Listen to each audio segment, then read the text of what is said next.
video, you're going to see how to wrap a door with 3M Dyno film. And what's interesting about this door install is that it's in a really tight spot. So when the door opens, it's going to be really snug in the corner, which can make for some really tricky wraparound. So we're going to big focus on that. So to begin with on the door is obviously take off the hardware, lots of dirt inside where the handle is. Then once all the hardware is taken off, it's all about cleaning and big focus on the edges, degrease, don't want to clean it with soap and water. Then it's about adding an adhesive promoter to all the edges. And what I like about this particular applicator is it doesn't drip, because working in the interior you don't want it to drip on the carpet or anything like that. So it's very focused with the application. And once it's all primed, ready to go, put a door shim at the bottom so it doesn't move, because now the handle's out, doesn't lock in the frame.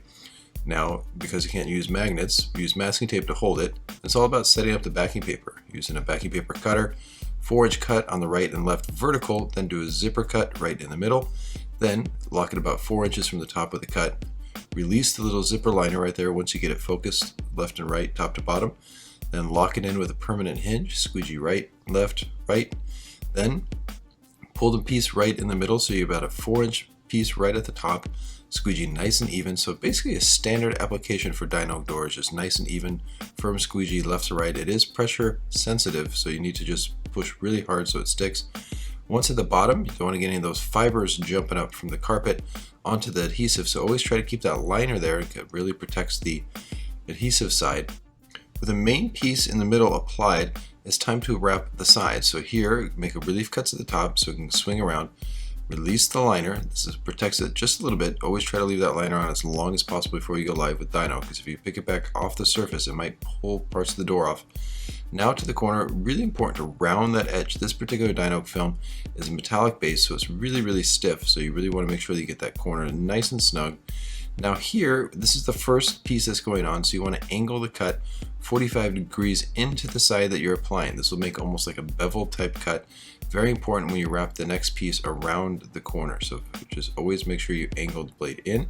At the top, cut it angled in as well, and at the bottom, slight angle in. So bevel cuts for Dyno. Now here you got this tight corner with the hinge, and now I keep the liner on the piece above the hinge and below the hinge and release it just around the part right here. So try to keep that liner on as long as possible. Once I cut this out, basically like a tuck and cut, then I do to the next 3 hinges. Once those are cut out, I'm going to come inside here and put masking tape on the inside of the door jamb, because it's a high surface energy, and that allows me to pull the Dyno through nice and clean. So once I pull it through, then I can make my beveled cut again. So that masking tape is really important to make that really smooth, otherwise it's a dogfight. Tuck and cut the hinges. Now it's time to set up the second piece that's going to go around, which is on the front of the door. Now normally you would use sanding paper on those corners sometimes for a sand cut, or in this case on doors you can actually cut it back about 1/8 of an inch. So what I'm doing here, because it's so tight, it's hard to get in there for a cut, I'm running a PPF line from knifeless tape. And this is a wire, and this cuts Dyno extremely well. So this, because it's a tight corner, hard to get to, it's really nice to use this PPF line, and I really actually recommend it for all these types of cuts on doors, because it just avoids having to cut directly on the edge there. But we'll get that to that later. I'll show how to do it by using your knife as well. So now a standard setup for the front up of the door as the back. So you got the liner cuts. Now work it around the edge right here. And now I'm working towards the PPF. Make the relief cuts for the hinge. Very straightforward here. Tuck it nice and deep, and I don't have to feed it through in this case necessarily all the way, so I'm not really concerned. But I did leave the masking tape there from before, so it just slides nice and easy just to the PPF line.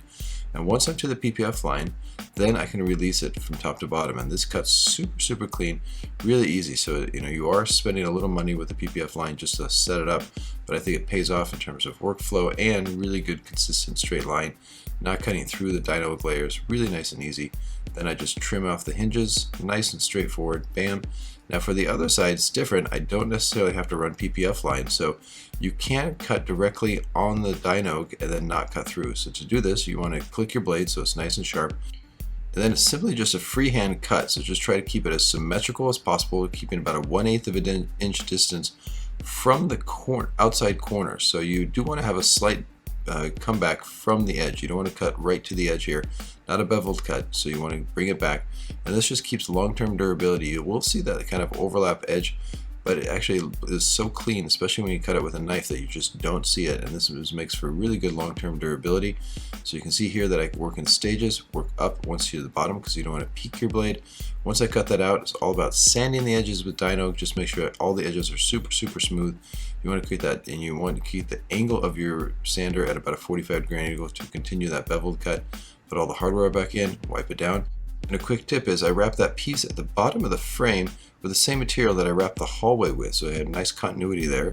And then once I'm done, double check it for quality, look at it top to bottom. So it went from a very plain white door to now one that's glossy red. Super cool. Thanks for watching. Justin Payton.